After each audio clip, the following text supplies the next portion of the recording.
سب سے پہلی بات، انسانیت کا اور نوع انسانی کا ازلی اور ابدی دشمن وہ ابلیس لعین ہے۔ یہ چونکہ چیزیں ایسی ہیں کہ جو ما وراء الطبیعات سے متعلق ہیں۔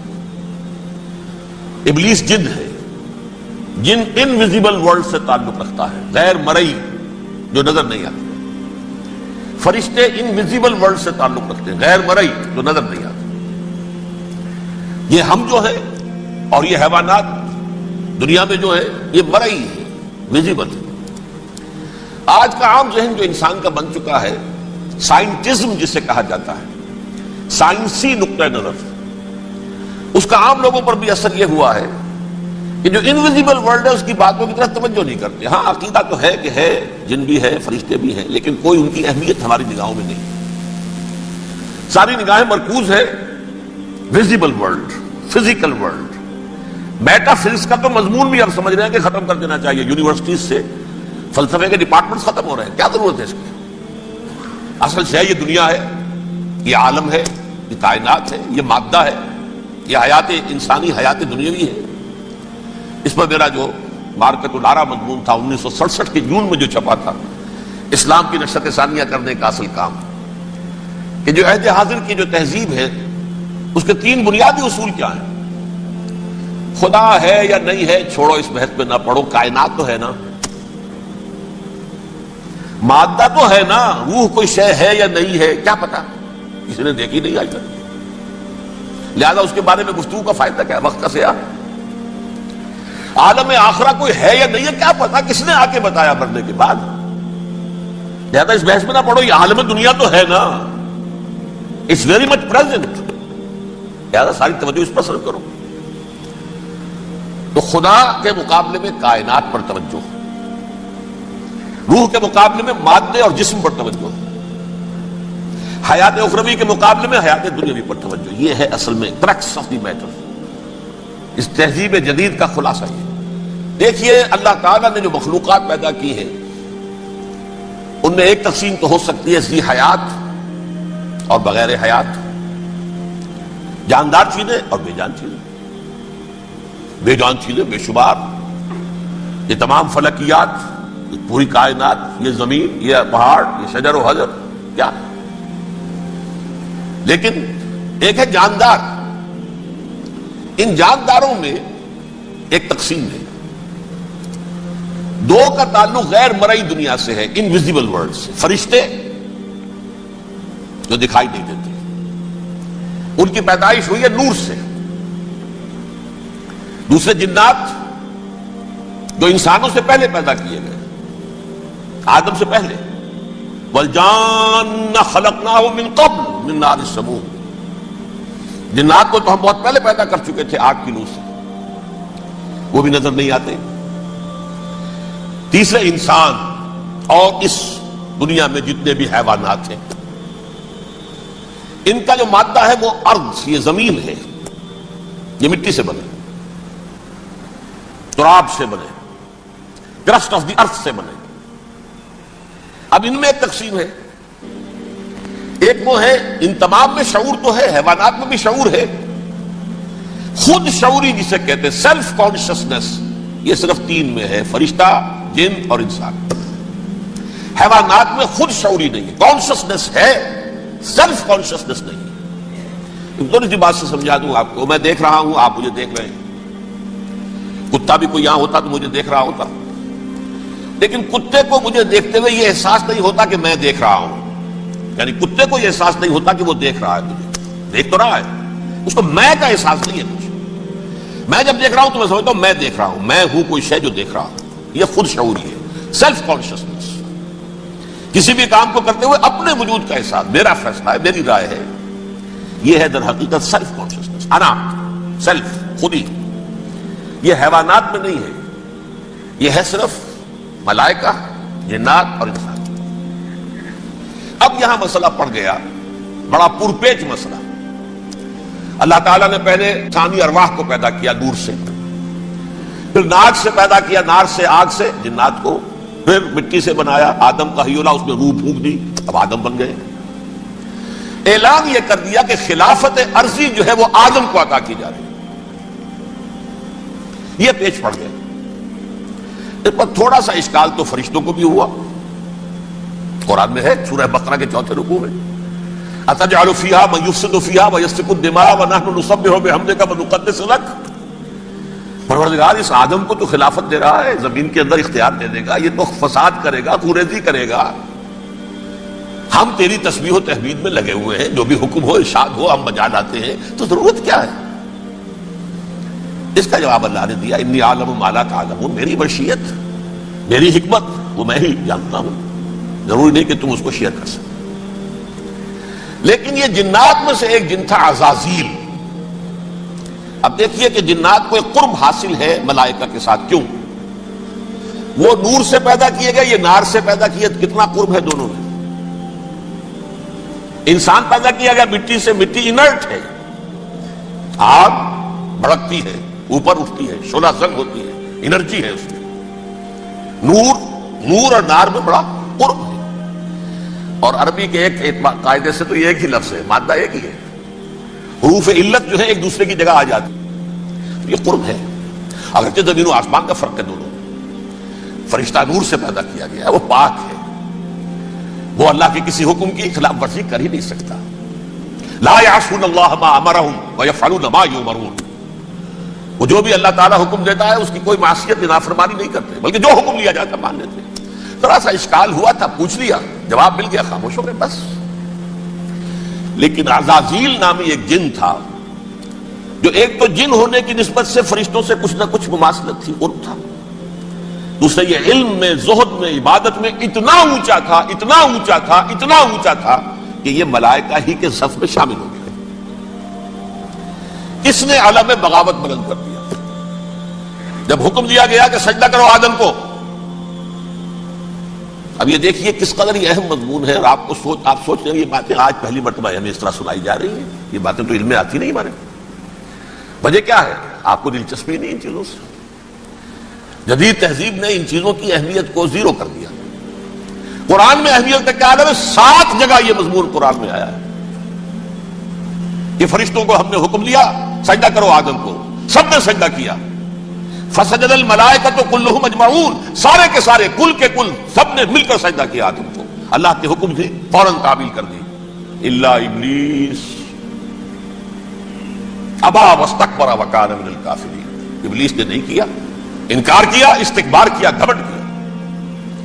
اور اس کو سورہ کہف میں بیان کر دیا گیا. یہ اس لیے کہ وہ اصل میں جنات میں سے تھا، اگرچہ شامل تو تھا فرشتوں میں اس وقت. کان من الجن ففسق عن امر ربہ، وہ اصل میں جنات میں سے تھا. اس وجہ سے وہ اپنے رب کے اس فیصلے کے خلاف کھڑا ہو گیا. سرکشی تھی اس میں. یہ معاملہ اتنا اہم ہے. اب آپ سمجھیے کہ 7 مرتبہ سورہ بقرہ، سورہ اعراف، سورہ حجر، سورہ بنی اسرائیل، سورہ کہف، سورہ طٰہٰ، سورہ صاد، 6 مکی صورتوں میں ذکر ہے یہ، اور ایک مدنی صورت سورہ بقرہ. ان میں سے اکثر مقامات پر پھر جب اللہ نے کہا کہ اچھا تم نے یہ سرکشی کی ہے اور ہمارے حکم کی خلاف ورزی کی ہے تو یہاں سے نکل جاؤ، دفع ہو جاؤ، تم مردود ہو، مردود ملعون. ان علیک لعنتی الی یوم الدین، اب تجھ پر لعنت رہے گی میری قیامت کے دن. اس نے کہا اچھا پروردگار پھر مجھے ذرا مہلت دے دے. رب فانظرنی الی یوم یبعثون، قیامت تک میری زندگی طویل کر دے. فذهب فإنك من المنظرین، کہہ دیا اچھا جاؤ، تمہاری یہ درخواست بھی ہم نے قبول کی. انہوں نے کہا پروردگار اب میں اس آدم کو بھی گمراہ کر کے چھوڑوں گا اور آدم کی نسل کو تباہ کر کے چھوڑوں گا. انتہائی شدید چیلنج کے انداز میں یہ قرآن مجید میں 4-5 مرتبہ مضمون آیا ہے. میں نے صرف 2 جگہ سے آپ کو اس وقت کوٹ کر کے سنایا تھا. سورہ اعراف میں اللہ تعالیٰ فرماتے ہیں قال، اس پر ابلیس نے کہا فبما اغویتنی، تو اے رب جو تو نے مجھے گمراہ کیا ہے، مجھے ذلیل کر دیا، مجھ پر فوقیت دے دی اس کو. انا خیر منہ، میں اس سے بہتر ہوں. خلقتنی من نار وخلقتہ من طین، بنایا تو نے مجھے آگ سے اور اس کو بنایا مٹی سے. پھر مجھ سے مطالبہ کہ میں سجدہ کروں، اور میں نے سجدہ نہیں کیا تو تو نے مجھے ملعون قرار دے دیا.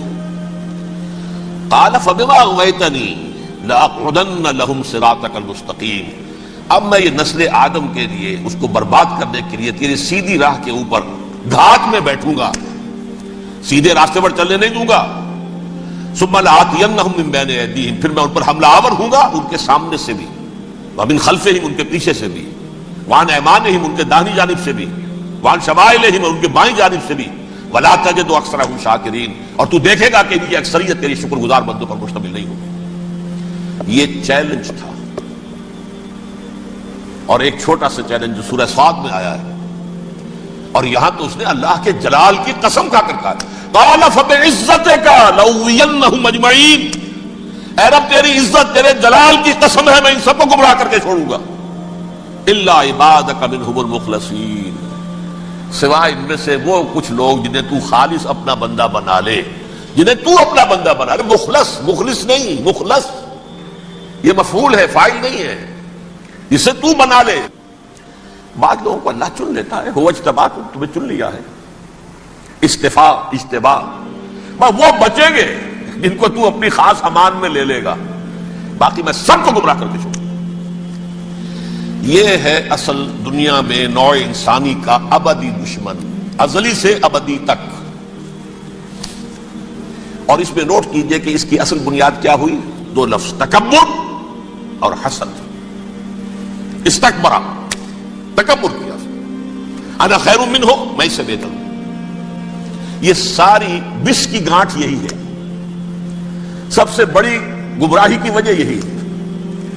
اسی لیے کہا ہے حدیث میں، لن يدخل الجنہ من کان فی قلبہ مثقال حبۃ من کبر، جنت میں ہرگز وہ شخص کبھی بھی داخل نہیں ہو سکے گا جس کے دل میں رائے کے دانے کے برابر بھی کبر ہے۔ تکبر سب سے بڑا جرم، الکبر ردائی، اللہ فرماتا ہے یہ تکبر، یہ تو میری چادر ہے۔ کوئی شخص تکبر کرتا ہے تو گویا میری چادر گھسیٹ رہا ہے میرے کندھے سے۔ عرب میں کسی شخص کی توہین کرنی ہوتی تھی تو اس کی چادر گھسیٹتے تھے، ننگا کر دیا گویا کہ یہ میری ردائی ہے، الکبر ردائی، یہ میری چادر ہے، یہ جامہ مجھے زیب دیتا ہے، مجھ پر راستہ تھا۔ اور حسد، آدم کو جو برتری عطا ہو گئی اس حسد کی آگ میں وہ جل رہا ہے اور اس کا انتقام لینا چاہتا ہے۔ آدم سے بھی، آدم کو بھی گمراہ کیا، جنت سے نکلوایا، ویسے نکلنا تو انہیں تھا ہی مشیت اذنی میں، لیکن فوری طور پر اللہ کے حکم کی خلاف ورزی تو کروائی نا۔ فعصى آدم ربہ فغوى، آدم نے اپنے رب کے حکم کی نافرمانی کی اور گمراہ ہوا عارضی طور پر۔ یہ دوسری بات ہے، توبہ کر لی، اللہ نے توبہ قبول فرما لی، معاف کر دیا۔ کوئی مستقل جو ہے وہ نسل انسانی پر اس گناہ کا اثر متوارث طور پر نہیں آ رہا ہے، ختم ہو چکا معاملہ، ہوا تھا ہو گیا۔ فتلقى آدم من ربہ کلمات فتاب علیہ انہ هو التواب الرحیم۔ اور توبہ کی شان یہ ہے جب وہ قبول ہو جائے اللہ کی جناب میں، کیا تائب من الذنب کمن لا ذنب لہ، گناہ سے توبہ کرنے والا ایسے ہوتا ہے جیسے اس نے کبھی گناہ کیا ہی نہیں تھا۔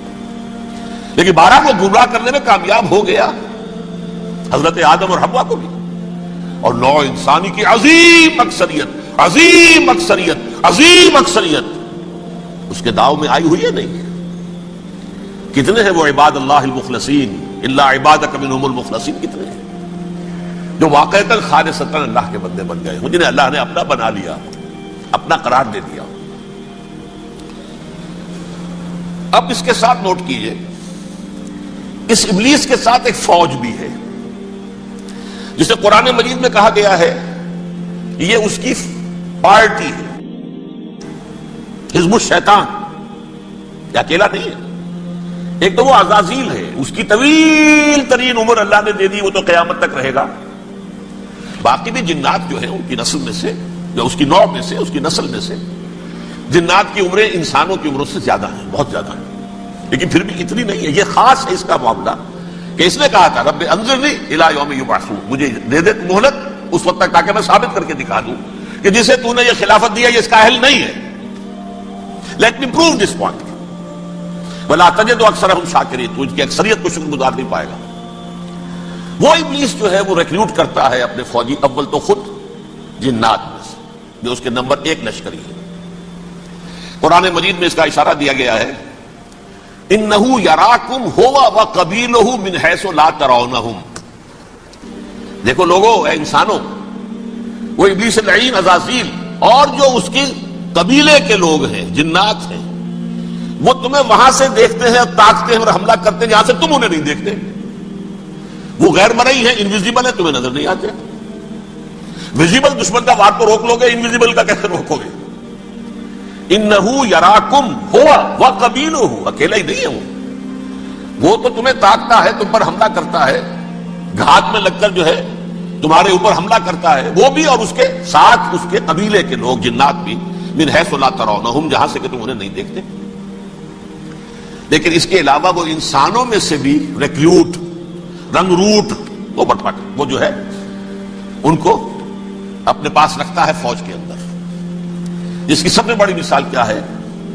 سورہ مجادلہ میں اللہ تعالیٰ نے منافق، حالانکہ وہ کون تھے؟ بظاہر حضور کا کلمہ پڑھنے والے، حضور کے پیچھے نماز پڑھنے والے، اسلام کا دعویٰ کرنے والے، ان کو اللہ فرماتا اولئک حزب الشیطان الا ان حزب الشیطان هم الخاسرون، یہ شیطان کی پارٹی کے لوگ ہیں. وہاں مقابلے میں آیا ہے اولئک حزب اللہ الا ان حزب اللہ هم المفلحون. یہ دو پارٹیاں ہیں، حزب اللہ اللہ کی پارٹی جو اس کے مخلص بندے ہیں، وہ اللہ کی پارٹی ہے، اور جو شیطان کے مرید بن گئے اس کے ہاتھ پر بیعت کر لی، لہذا وہ اس شیطان کی پارٹی کے لوگ ہیں، چاہے وہ انسان ہو چاہے جن ہو. تو انسانوں میں سے بھی اس کے حزب میں، اس کی پارٹی میں اس کے ایجنٹ ہیں اور بہت ہیں، بلکہ بہت سے تو ایسے ہیں کہ جو جنات کے بھی کان کتر دیں، ان کو بھی شیطنت سکھا دیں، پڑھا دیں. یا نبی مصطفیٰ سید الانبیاء، یا نبی مصطفیٰ سید الانبیاء، یا نبی مصطفیٰ سید الانبیاء، یا نبی مصطفیٰ سید الانبیاء. ان کی جو کھٹے ہو تو کا ساتھ بھی پڑا سجے تار ہے، ان کی جو کھٹے ہو